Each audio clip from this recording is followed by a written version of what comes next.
அவன் பெரிய மனுஷன் ஆயிட்டான்டா. அவன் நம்ம கிட்ட எல்லாம் சொல்ல மாட்டான். அப்பா எப்பா இங்க வா. ஏற்கனவே நான் பட்ட அவஸ்தை பத்தாதா மேற்கொண்டு நீ வேற கரண்ட் கம்பியில கோர்த்துட்டு போறாரா மாப்ள. அது பதில் பேச முடியாம முடிக்கிறான் பாருங்க. இதுல இருந்தே தெரியலையாப்பா?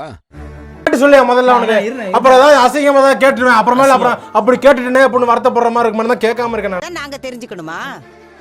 உங்களுக்கு எப்படிமா தெரியும்? யார் உங்களுக்கு ஃபோன் பண்ணி சொன்னா?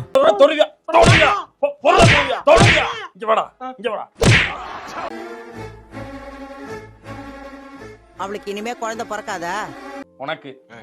உனக்கெல்லாம் வெக்கமே இல்லையாடா? சோறு தானே திங்கிற, எரும மாடு மாதிரி இருக்கி. அப்போ அதனால தான் கல்யாணம் ஆகி இவ்வளவு நாள் ஆகியும் குழந்தை பெத்துக்கலையா? அப்படி கிரிவலம் போயிருக்கியே, இல்ல சோறு தானே திங்கிற, இல்ல வேற ஏதாவது திங்கிறியா? அப்போ உனக்கு குழந்தை பெத்துக்க சான்ஸ் இல்லையா? சங்க நெரிச்சிருக்கான். ஒரு நாஸ்டாலஜிக்கா இருக்குமோ நான் கேட்டேன். நாஸ்டாலஜியா எங்க அசிங்க அசிங்கமா கேட்டுருவேன் நான். குழந்தைக்கு நீங்க தான் அப்பான்னு சொல்லிட்டு இருக்காங்க. உங்க கிரைம் ரேட் அதிகமாயிட்டே போகுது. அத முதல்ல பாருங்க. பட்டு தான் சார் வந்து. நீ கவலைப்படாத, நான் இருக்கேன். நீங்க யார் முதல்ல? சார் நான் ஏத்த வீட்ல இருக்கேன் சார். சார் உங்களுக்கு அதான் தேவையில்லை சார். அம்மா உனக்கு யாருமா ஃபோன் பண்ணா? இப்ப அது தேவையில்லை. காசு கூட தராம எஸ்கேப் ஆயிட்டான். அப்பா ஒழுங்கா ரிட்டையர் ஆனா வீட்ல கைய கால வச்சுட்டு சும்மா இருக்கையா. டாக்டர் சொல்லிட்டாங்க மீனாக்கு கம்ப்ளீட்டா சரியாயிடுச்சு. கண்டிப்பா குழந்தை பிறக்கணும்னு சொல்லிட்டாங்கப்பா.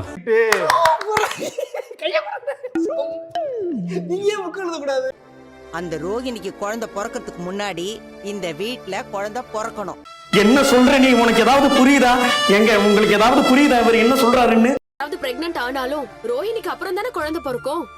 It's medically impossible. அறிவுல உனக்கு இல்ல, சுய அறிவுல உனக்கு இல்ல. அந்த அறிவுல யோசி. முட்டாப்பே மாதிரி இருக்கதா முட்டாப்பே. சரி முட்டாப்பே. ஆனா அதே டைம்ல நம்ம வீட்ல ஒரு குழந்தை பிறக்கணும்.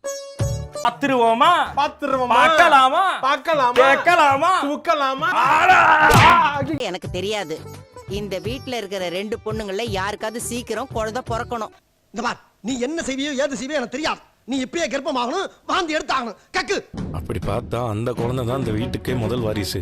டேய் அதெல்லாம் ஒண்ணு இல்ல. வாழ்க்கையில என்ன பண்ண போறேன்னு கேட்டா உனக்கு டிப்ரெஷன் ஆகுதா? நீ வாழவே வேண்டாம். என்ன